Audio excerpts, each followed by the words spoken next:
Čau, já jsem Opose Hvězdička a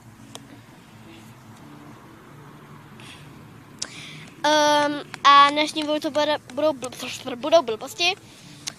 Zas tak dlouho to nebude, protože už jsem natáčela 6 minut a to je už něco jiného. To je vlastně jakoby vlog. Sice jdeme vlastně jakoby do knihovny no ale tím pádem, že jsme byli v knihovně, tak jsem tam spíš natáčela, jak si vybíráme knížku a tak, takže potom to tam dám na YouTube a když se na to koukněte, dejte like, doufám, dejte like. Byla se něco steká na nohu.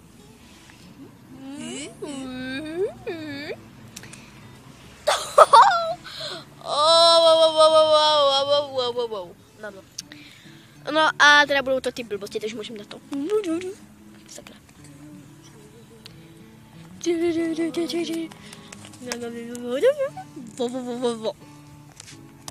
No, kdybyste se ptali, kde je Charlotte, tak ona je v obchodě, vím, že je tam někde. Takže. Oh yeah, dem party. Jak se otočil ten krk. Yeah, oh yeah, oh yeah. Damn. Buďte?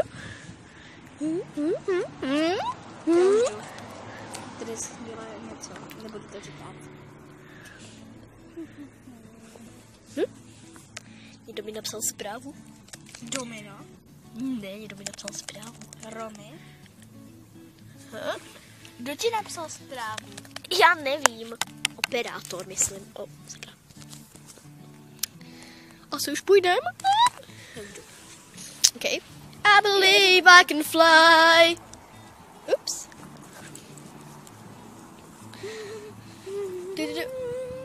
Ty jsi blbá. Že ryb. Že ryby hlavou, já jsem dělala mrkev. Bum. Mrkev. Mrkev.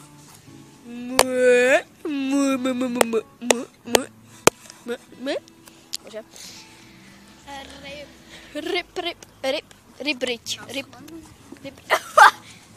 Tak jo, tak asi už půjdem. Doufám, že se vám video líbilo a čau.